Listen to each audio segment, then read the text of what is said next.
సంభాల్లో జరిగినటువంటిది ఏదైతే మసీదులని కట్టేసి ఆలయాలను మూసేసి మసీదులు కట్టినటువంటి ఉదంతాలు ఉన్నాయో ఆ వ్యవహారాల మీదన అక్కడ ముస్లింలు ఆందోళన చేసిన సందర్భంలో లాఠీ చార్జ్ చేసినటువంటి వ్యవహారం మీదన పోలీస్ కంప్లైంట్ ఇచ్చారు యమిన్ అనేటటువంటి వ్యక్తి.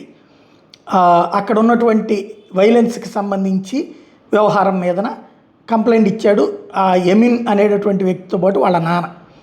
దీని మీదన పోలీసులు కేసు నమోదు చేయలేదంటే కోర్టుకు వెళ్తే ఉత్తరప్రదేశ్ కోర్టు ఆ వ్యవహారానికి లీడ్ చేసినటువంటి ఏఎస్పీ అనూజ్ చౌదరిని మీదన ఎఫ్ఐఆర్ కట్టమని చెప్పి ఆదేశాలు ఇచ్చింది.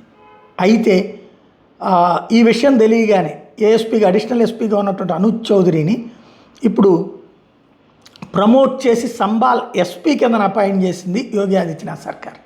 అడిషనల్ ఎస్పీని ఎస్పీగా ప్రమోట్ చేసింది. కోర్టు ఆర్డర్లు అమలు కాలేదు. అదేమని అడిగితే కోర్టు ఆర్డర్ కింద కోర్టు ఇచ్చిన ఆర్డర్ మీద అప్పీల్కి వెళ్ళే అధికారం ఉంది కాబట్టి ఆ అధికారం ఆ అప్పీల్ అయ్యేదాకా కూడా యాక్షన్ తీసుకునేది లేదంటూ పర్టికులర్గా అతనికి ప్రమోట్ చేయడం ద్వారా ఓ సిస్టమేటిక్ కాన్సెప్ట్ తీసుకొచ్చింది.